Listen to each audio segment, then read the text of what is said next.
Welcome to reallyhuman.ie, and this is an introduction to the men's zone, something I'm very, very passionate about. When we men look at each other, we tend to think about behaviour. But behaviour actually is a very blunt instrument. If you think of a train, it's the last carriage on a train. You want to get up to where the engine is and drive the train. So behind the behaviour, behind the face, behind the action, there's a lot of stuff going on, feelings, thoughts, and so forth like that. So in the men's zone, what we're going to do is try to talk and learn a kind of a language, what questions to ask and when. The idea behind the men's zone is this. I believe that if we men kind of understand what's going on inside of us, we can help each other. The idea is the rising tide floats all boats. All of us at different times, we feel sometimes like a yacht, sometimes like an ordinary rowing boat, and sometimes feel like a bit of a wreck, right? So if we know what all three feel like, well, we can help each other out when, we need help and talk to each other, okay? So where does my philosophy come from when it comes to working with men? It comes from a guy called Viktor Frankl. Viktor Frankl was a guy who noticed that in the war camps, in the Nazi war Gestapo camps in Germany, that he noticed that there was a lot of men who hung themselves, and then there was a lot of men who did not. And he began to ask them, what was it about the men who did not? Why did they manage to survive?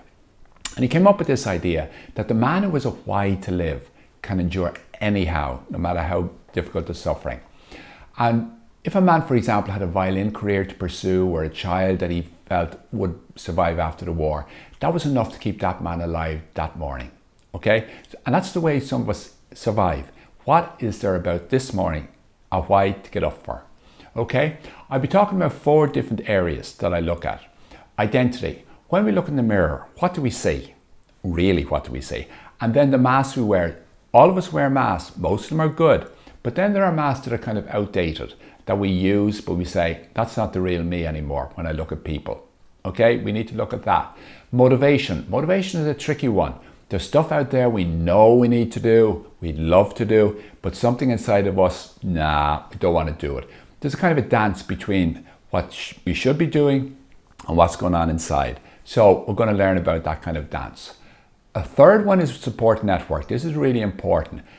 An inner circle. Who gives you a 50-50% give and take in your life? Because you need that in your inner circle. We talk a lot about that. And finally, the purpose. What is it, as I said, that gets you up in the morning? I talk about the Russian doll. I don't mean the nice chick that's on the slide. I mean a Russian doll. Do you know those dolls that you can take the head off and there's another wee doll inside, another wee doll inside that again? That's what I mean. If you think of heart being the very small doll at the very center, if we don't often see that, what we often see is the doll above it, covering it, and that is anger.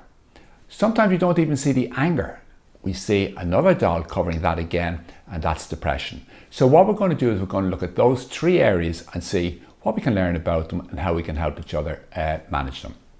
So managing the Russian doll, really the idea is this. We all, and I mean we all, including myself, can feel like a victim. We ask a certain question of ourselves then, what's wrong with me?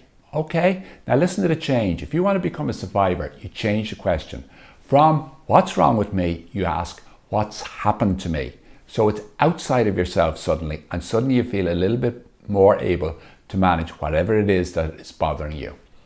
If we get through the victim and the survivor stage, we can become a warrior. What do I mean by that?